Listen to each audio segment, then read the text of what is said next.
So thank you to the British Chamber of Commerce for having me. Thank you, Aaron. Good evening, everybody. I'm Gianlorenzo. I recently graduated at Politecnico in Milano in management engineering. And today I'm here because together with Gianandrea, we developed our thesis about a new understanding of entrepreneurship, merging social impact and technology innovation.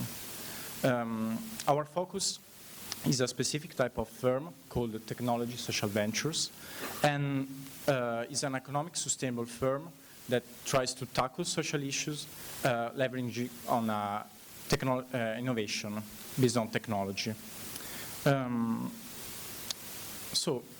But how do we get here? Why we think it's worthy focusing on this topic? I will take a step back and refer to the statement made by this guy. I don't know if you know who is he.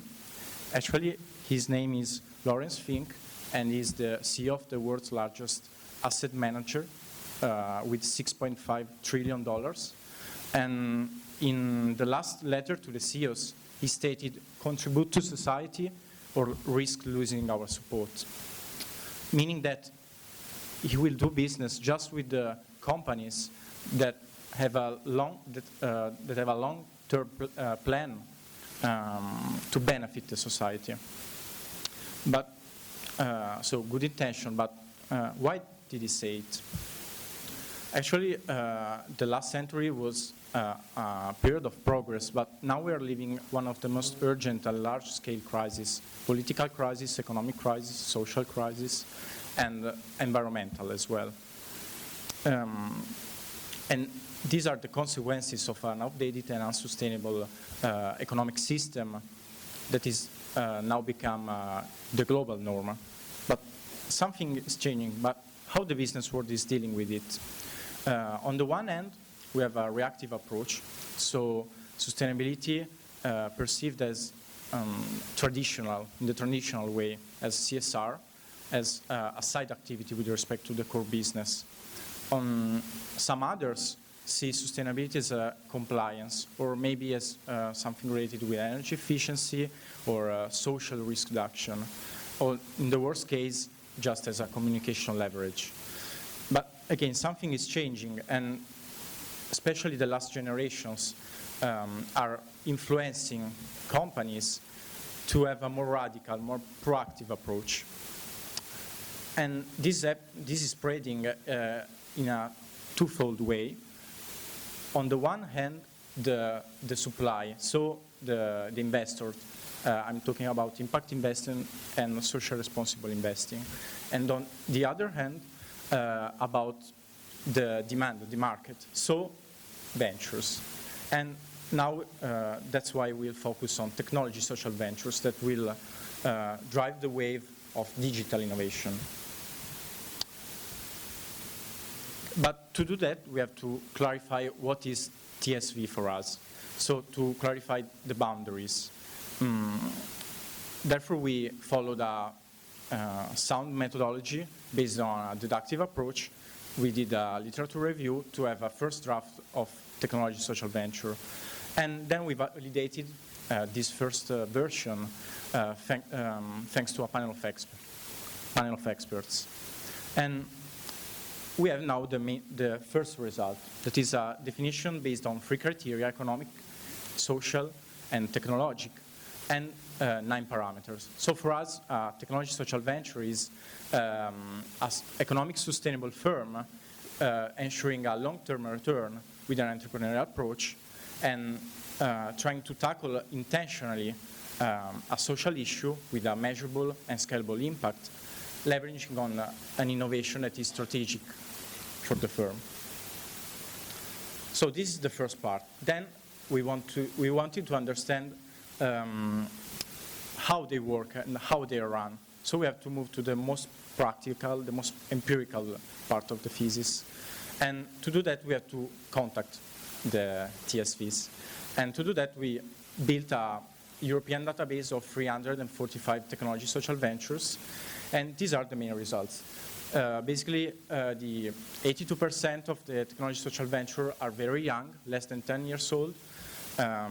as Giuliano showed. 3 out of 4 of the sample can be considered a high or medium intensity of technology innovation. The 74% of them belong either to food, environmental, healthcare, or skill and learning sectors. And most of them come from UK or Italy. That, however, is not representative. It's just a feature of our database. We wanted to verify some assumptions that we made deriving from the literature review. And we selected 22 technology social ventures to interview. One of them was Too Good To Go, actually. And here we present some of them. I will just focus briefly on Alice, on the social, about the social sector. Is award-winning British company that aims to restore trust into donations, leveraging on blockchain, guaranteeing that the result, the payment actually, is guaranteed just after the social impact is achieved. So after having interviewed them, we were able to spot some opportunities and some threats related to the overall technology social venture field. About the opportunities, usually they compete in an uncovered market. They're like easier to get legitimated by the communities, and they can have access to different type of investors, also impact investors. About the threats, their hybridity might lead to internal conflicts and external confusion, and increase the complexity. Complexity that's increased also in terms of recruiting the right people, because as you might know, there is a shortage of technical skills. Moreover, usually they are a capital-intensive company. Last but not least, there are some opportunities related with technology. They facilitate social scalability, so to increase the impact quickly, and to become a data-driven business, very important nowadays. So matching these opportunities, these pros and cons with the life cycle of a technology social venture, we can start from speaking about the founding team. Usually it's a mix of different backgrounds and different cultures that will influence the management of the possible mission drift, of the possible conflicts when setting the strategy. And this is also related with the access to capital. When investors come in, they usually are difficult to manage, to balance the social aspect and the economic aspect. However, there are also opportunities related with the diversification of funding. And finally, they're usually entering in an uncovered market where, however, is key to create social awareness and explaining the technology used and why it's used. And innovation and scalability will also make important for the company to have a flexible and reactive approach, a reactive organization to the change. So finally, to wrap up, we think that in the next year there will be an increasing hybridization of the three sectors, the social sector, the private sector, and the public sector, towards a fourth sector that is mixing these three. And we think that technology social venture will be one of the most prominent cases of this fourth sector, as the World Economic Forum have shown as well. And we think that is relevant, so, to speak about it, because represents an evolution of the social venture, the traditional ones, a source of innovation in tackling social issues, and maybe most important, they can maybe lead by example the awaited paradigm shift. Thank you.